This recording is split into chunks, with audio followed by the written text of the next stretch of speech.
Okay guys, welcome. Karibu tena kwa ibada ya masomo ya Biblia on this Thursday, very chilly evening.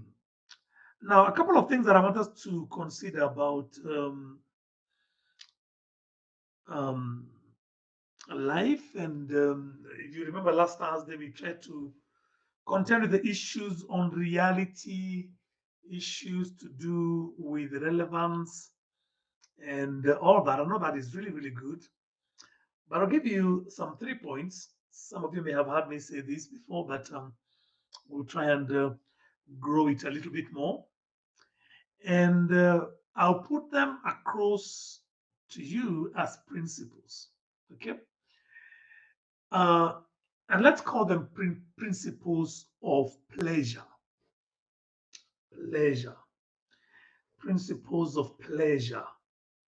And the first principle goes like this: anything that refreshes you without distracting you from diminishing or destroying your final goal is a legitimate pleasure in your life. I'll say that again. Anything that refreshes you without distracting you from diminishing or destroying your final goal is a legitimate pleasure in your life. And if you again follow what we were saying last Thursday, there was an element, that something that kept on coming up very strongly in our conversation last Thursday, all to do with the need to uh, realize that we also are worthy of enjoyment when it comes to um, life. I think I spent a lot of time just saying, hey, look, it's not enough that we are all that for everybody else. Our parents, and it's a good thing to be supportive and helpful and all that. Um, our spouses, our children, and generally even our friends. But we are also an asset, and I think that kept coming up because I kept feeling that there's a way in which the gospel, I don't want to call it gospel, the Christian message has been preached to us.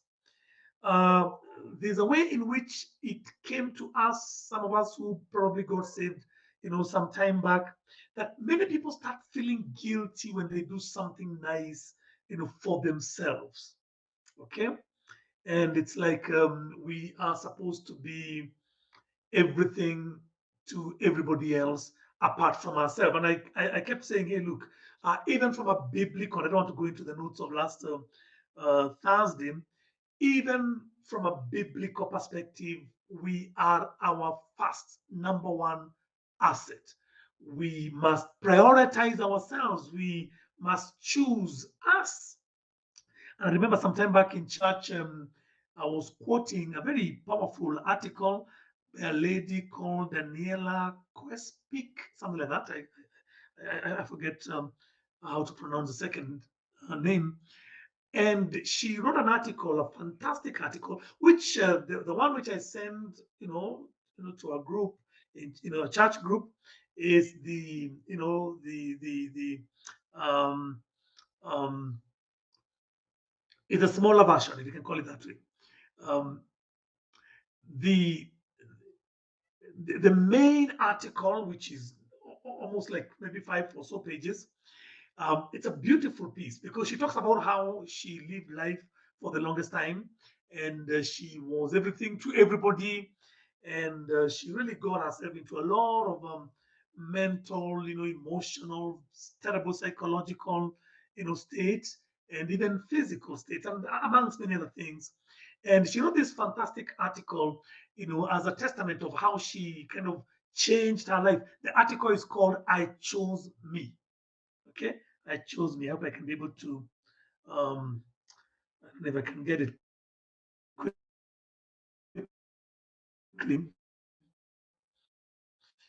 I chose me. Daniela, somebody else think. It's a beautiful piece. Apparently, I'd read that story many years back. Yeah, her name is. It's called Lessons Learned in Life.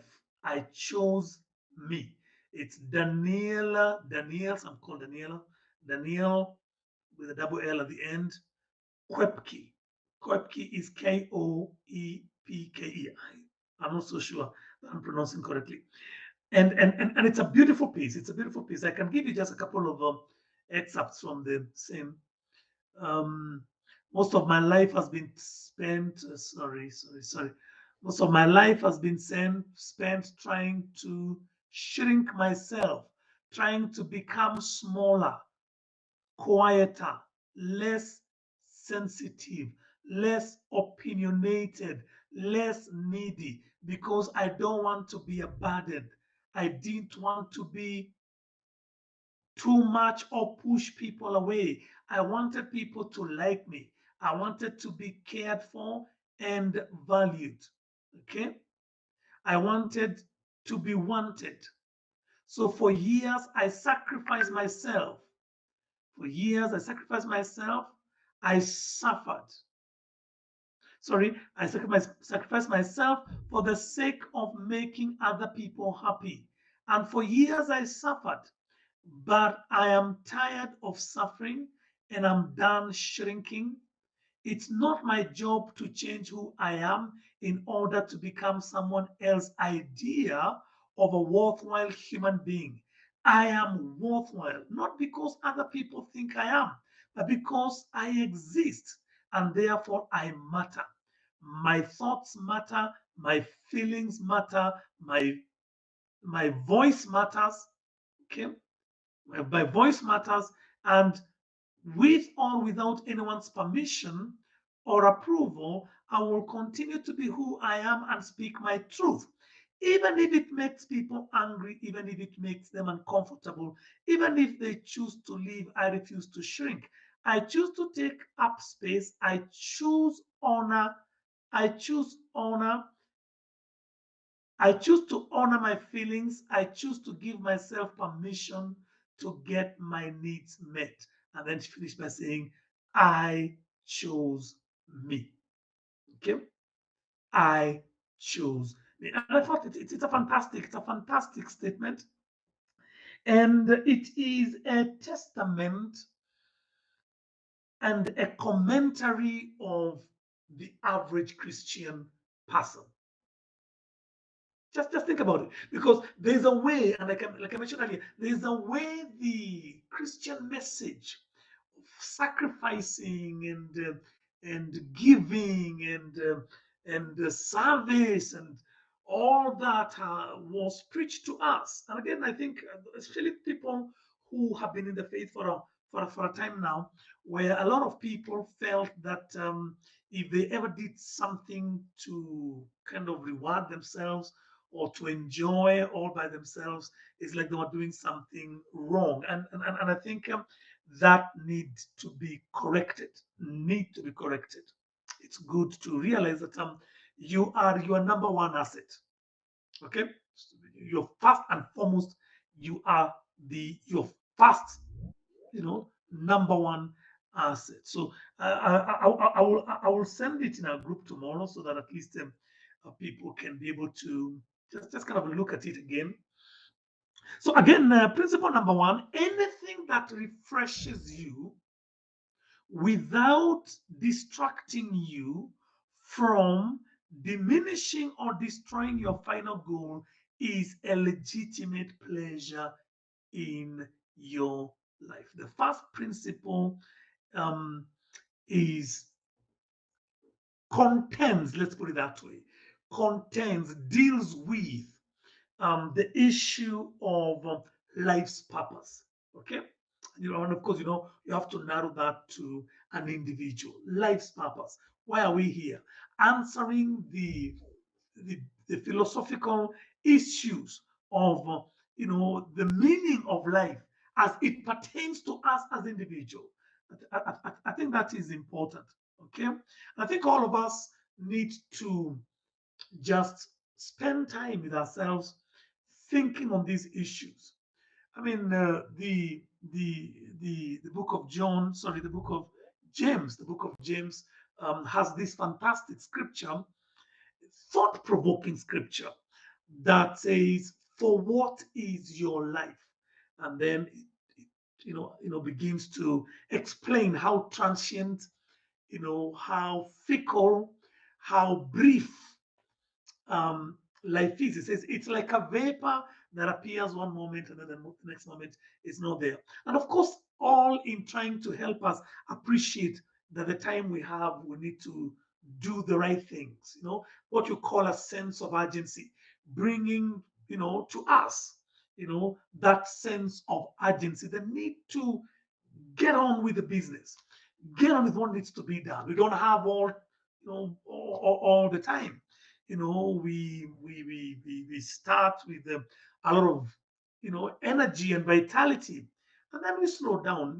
Physically we slow down, and sometimes activities, situations happen in such a way. You have a family, you have children, and all manner of things that begin to make you to slow down on other areas which initially probably you thought mattered in your life. So again, all I'm trying to say is that we have to gauge that what we call pleasure is not distracting us from diminishing, sorry, that doesn't distract us from diminishing or destroying our final goal. Okay, so we're talking about pleasure, and we're simply saying, hey, look, it's good to choose you, and it is good to embrace life and just enjoy the things that God has brought your way. And that is all in order. But anything that refreshes you without distracting you from diminishing or destroying your final goal is a legitimate pleasure in your life. So all issues, all that issue, that first point deals with life's purpose. I want to read you a story of a gentleman here. I want to read it verbatim. One of the greatest preachers who ever lived was John Wesley. He was a short man of 5 feet and change, but he changed 2 continents in his time. In his biography, he preached 40,000 sermons in his time, in his life. We're talking about just meeting the objective, okay? Not getting distracted, not diminishing or destroying our final goal. So this 5 foot tall young, man, quite a short man indeed, preached 40,000 sermons. You try to work that out in active ministry and figure out how many sermons he preached in a week, and that we all can do. He traveled 250,000 miles on horseback. 250,000 miles on horseback. Okay, preaching. He was humorously known as one of the earliest versions of Sermon on the Mount, which is supposed to be pun intended, because he was always mounting the horse. Okay, mounting his horse, going and preaching. He worked with 15 different languages. His journals alone are his journals alone are massive tons. 600 or so books and articles. At the age of 83, he was angry with his doctor because the doctor would not allow him to preach more than 14 times a week. He was angry with his doctor. I mean, the man is what, 83? Because the doctor would not let him preach, 14. Is that correctly? Okay. 14 times a week. And at the age of 86, were found written in his journal these words, and I quote, laziness is slowly creeping in. There is an increasing tendency to stay in bed after 5:30 in the morning. End of quote. Just think about it. That's a man at age 86 writes in his journal, laziness is slowly creeping in. There's an increasing tendency, for him to stay in bed after 5:30 in the morning. In other words, he wants to be up by 5:30. So he calls that laziness. Can you imagine? As a young man, he went to his mother, Susanna, a mother of 19 children, and asked his mother to define sin for him. She stated, and some of you know that I quote this so many times, and I quote, whatever weakens your reasoning, this is what the mother said, whatever weakens your reasoning, impairs the tenderness of your conscience, obscures your sense of God, or takes away your relish for spiritual things. In short, if anything increases the authority and the power of the flesh over the spirit, that to you becomes sin, however good it is in itself. Back to my principle number one, because I think the point is made. Anything that refreshes you without distracting you from diminishing or destroying your final goal is a legitimate pleasure in life. And so this is an issue of the urgency of time, the need to get on with them, with what needs to be done. The main things must always be and remain, main in our lives. Okay, the main things must always remain the main things in our life, and I think that's a challenge. I mean, we all go through that. I go through that. Just keeping the priorities clear and recasting those visions over and over again and saying, hey, look, I mean, all these things are wonderful, it's great, and I like it, but there are things which take preeminence, sorry, and they take priority than others. Principle number two, I only have three, so I'm on the second one. Any pleasure that jeopardizes the sacred right of another man or woman is an illegitimate pleasure, not the least of which is dignity and honor. It is illicit pleasure. Let me say that again. Any pleasure, anything that makes you excited, happy, and all that, any pleasure that jeopardizes, puts at risk the sacred right of another man or woman is an illegitimate pleasure. More so, okay, if that pleasure indignifies, dishonors the other person, it becomes illicit pleasure. What am I saying? Our enjoyment, and when we go about, you know, taking it all in and enjoying life as we should, it should not be at the expense of the other person or another person. We must not be opportunistic to the extent that we grab opportunities while tilting principles, while hurting others, while elbowing other people, so that at the end of the day, we say that the end justifies the means. No, that's not what it's supposed to be. The idea of prosperity, for example, and the idea of success should not be at the expense of another person. In God's matrix, in God's economy, all of us are supposed to bracket at the top. Okay, we're not supposed to stand on people's heads so that our success and our pleasure and our well-being, if we can call it that to him, is because somebody else has to lose for us to gain. No, no, no, no, no, no. The giver in God's economy, the giver is blessed, and the given is blessed because he's given. Both are blessed. Both are blessed. God is an equal opportunity God. If you know what that means in English, both parties mutually benefit. Both parties mutually benefit. A lot of Christianity that some of us have had to contend with. I mean, I'll be honest with you. I mean, um, um, it came to us. It came to us.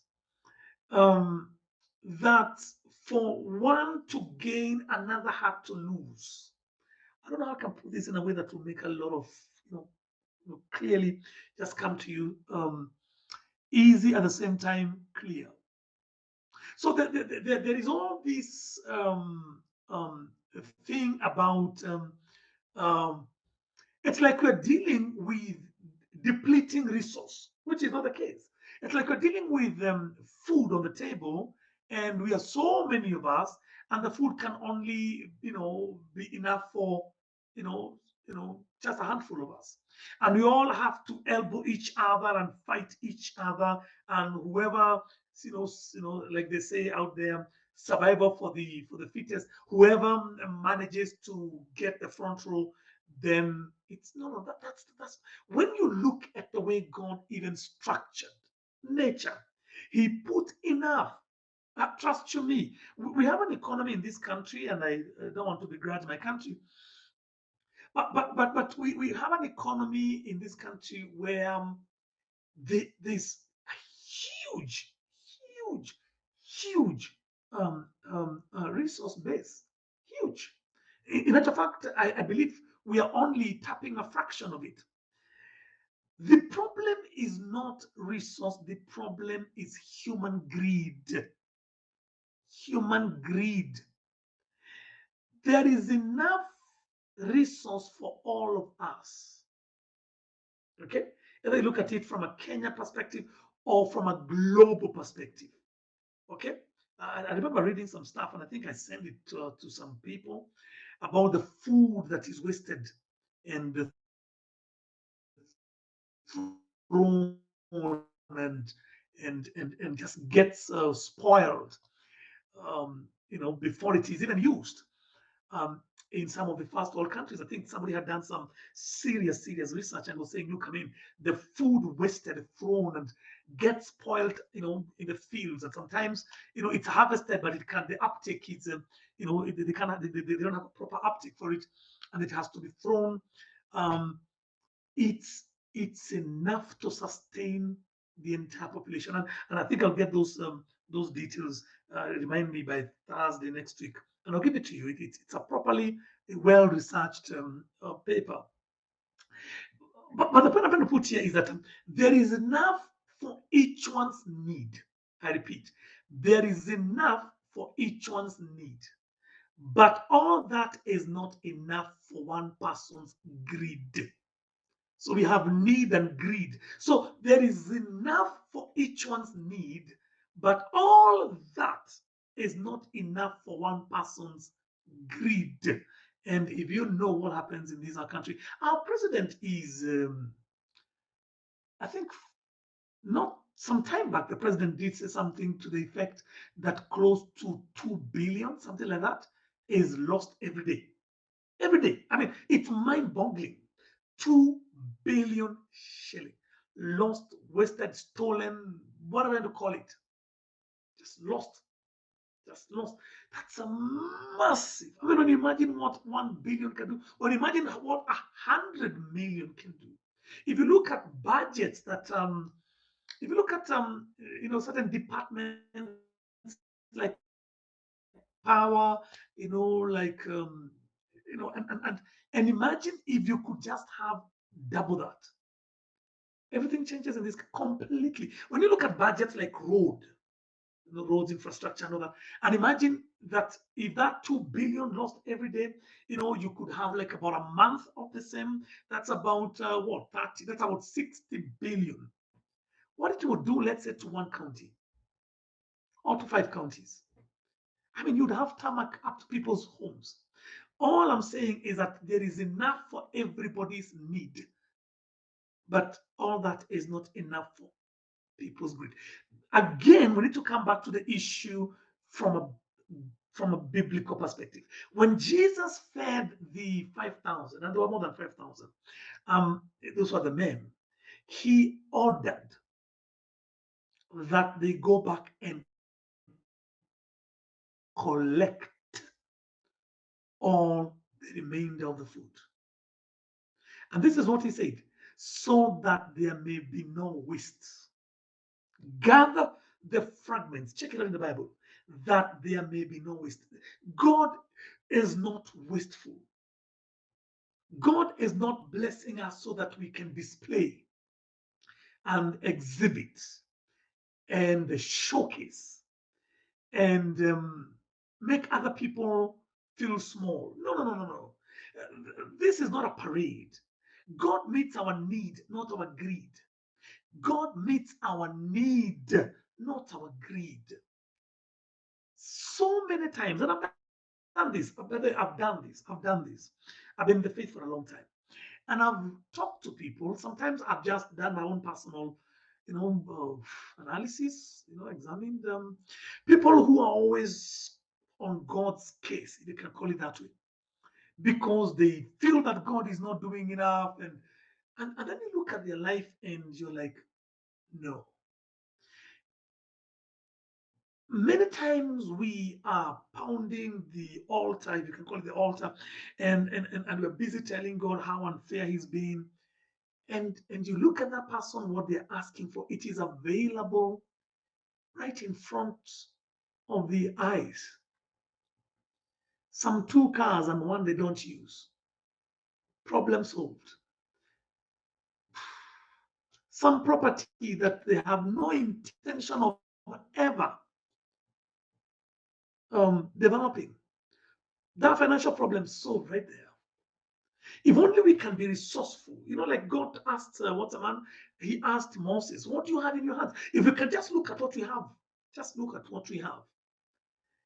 A lot of those things that look like they are pressing will be solved very easily if we can just convert those means to ends.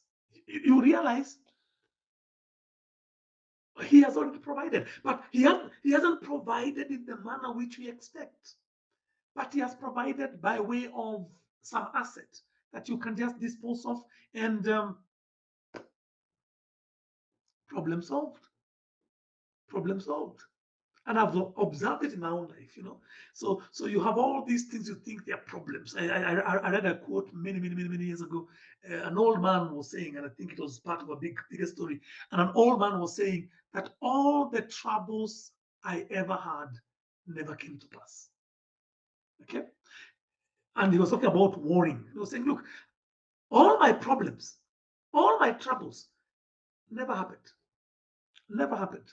I worried about this and I worried about that, and I lost sleep and I paced up and down and complained, whatever I did. And then all those my problems, all those my troubles never happened. Never happened. Never happened. There are people losing sleep. We have an election coming up. Let me just put it this way: pray, do your civic duty of, you know, electing whoever it is that you need to elect, or you feel you need to elect, and leave the rest to God. I mean, leave the rest to God. We thought our country was coming to a grind halt. Last election, we had problems like you can't imagine. We had an election which had been, vacated by the Supreme Court, and things did look bleak. And before long, there was, what happened, you know, and we've had a very quiet political period, extremely, probably one of the most quiet political period, you know, with very little, you know, because the problems or the troubles that we we ever have never happen. The troubles that worry us, keep us up awake, never happen. Okay, so principle number two, I need to move quickly because of time. Any pleasure that jeopardizes the sacred right of another man or woman is an illegitimate pleasure.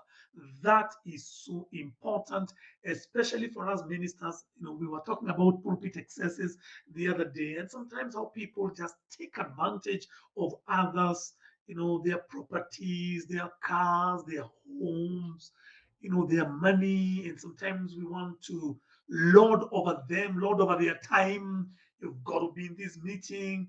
Um, lot of our people, and it is wrong. It's not the way it's supposed to be. We're not supposed to succeed at the expense of other people. Okay, okay, okay.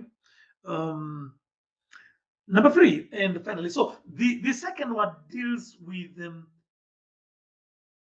considering how our choices will affect others. Okay, so that what we may call fun or pleasure or enjoyment or embracing life should not affect others in a negative way. It should not. It should not. We should all seek to bracket at the top, like we said earlier. Number three, any pleasure, however good, if not kept in balance, will distort reality and destroy appetite. And that is so important.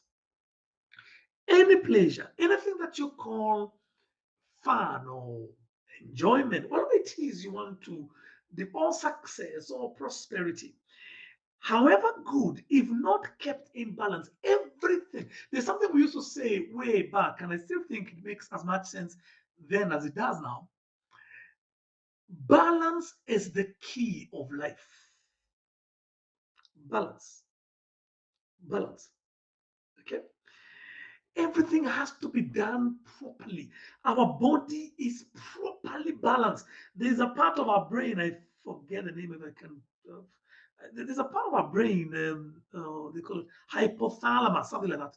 Hypothalamus, its job is to make sure that everything is properly balanced and it's stable.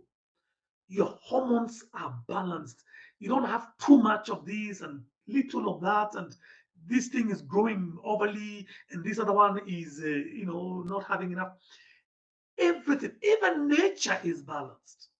I mean, you remember we used to talk about that, or we used to learn that when we were in school. Nature is so well balanced. I mean, you don't have more lions than you know, you know, the foods that they eat. God made sure that everything worked out in such perfect harmony and balance. Balance is the key of life. Spirituality has to be balanced out, my friend. Oh, I tell you, I tell you, I tell you, I tell you. Spirituality has to be. Prayer is amazing. Reading the Word of God is excellent. We need to be in fellowship. Spiritual things are amazing, but they need to be balanced out with natural things. We still have to go to work and make some money and take care of our spouses and take care of our children and take care of our physical bodies, and also increase and improve and grow and enhance psychologically and intellectually and emotionally, be properly, anchored. Because all these things, we need to have a relational life, we need to have a family life, we need to have a professional life, we need to have an emotional life, spiritual life.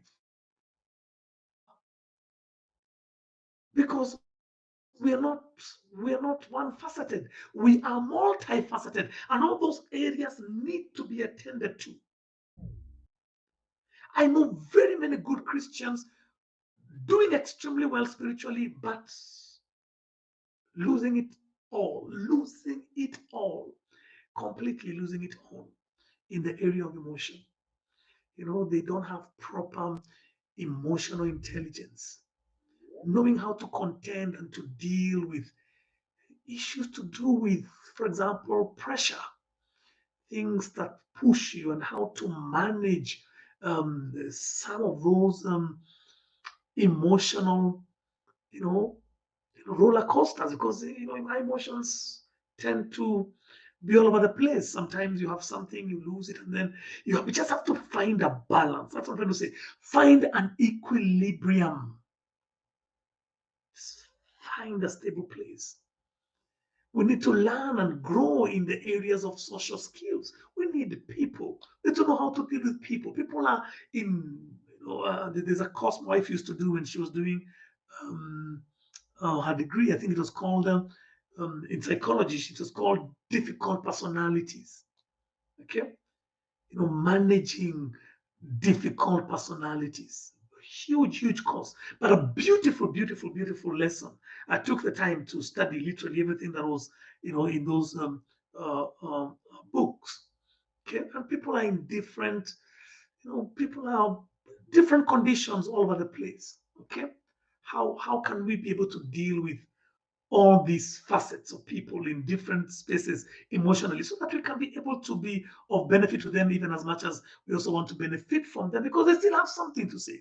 Some people may be a little bit too abrasive, but if you take time, you can be able to pick something and glean something, whatever it is. So social skills, emotional skills, and of course, you have to keep on growing intellectually. Okay, we have to grow intellectually. Trust you me, life is moving very fast. I mean, we are now using this technology, and we have to keep abreast with what's going on, so that we are on the cutting edge where society, really is. We have to be on the cutting edge. Okay, we have to be on the cutting edge. So, any pleasure, however good, if not kept in balance, will distort reality and destroy appetite. I can't put it any better. Um, One of the gifts we can give to ourselves is to lead a balanced life. Learn to balance between work and spending time with your family and friends and other worthwhile causes. Okay? We need to set good examples of serving with hard work, discipline, and honor, and serving our families and doing all these things because they are necessary. They are necessary. I mean, just think about it. And we've done this before. I think sometime, I don't think we recorded this, but books have been written. A book like God's Generals, very, very good book. Uh, and it's a book that addresses, and I've read a couple of other books that touches on issues to do with the history of men of God of a former time. And a good number of them, you find that, you know, they came down sadly the the good thing that God had begun in them was distorted, destroyed. The enemy found a foothold because while they were all that when it comes to spiritual things and preaching and all that, they never paid attention to other areas which are equally important and intricately connected to their ministry. For example, you have people serving God and dying at age 36. Okay? One great man of God, died of exhaustion at age 36. He preached from place to place and did all sorts of things. And while all that is good, remember Jesus used to take some time out and tell the disciples, hey, pull away from the crowds and have some time and eat. We know people who destroy their families and by extension destroy their ministries because we're all over the place. We know people whose children never quite, agreed or embraced the gospel in the way we would expect.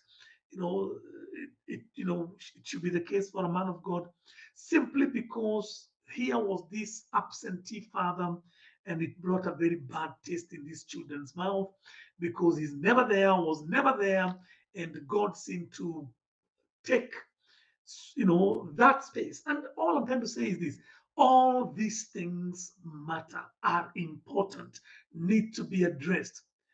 We need to address issues to do with our physical bodies, our mental well-being, our social, life, and amongst all the other areas which are necessary. So the third point deals with living in moderation.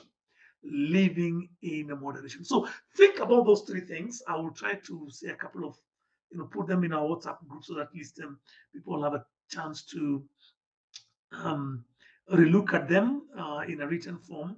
But I think they begin. It's not exhaustive, obviously, but they begin to give us some sense of direction on what pleasure is all about and why our success and our prosperity and what you're calling our fun or our pleasure should be um, should operate within a sanctioned environment. There has to be, you know, clearly demarcated parameters by which we should operate from. So I want to stop there because already my time is up.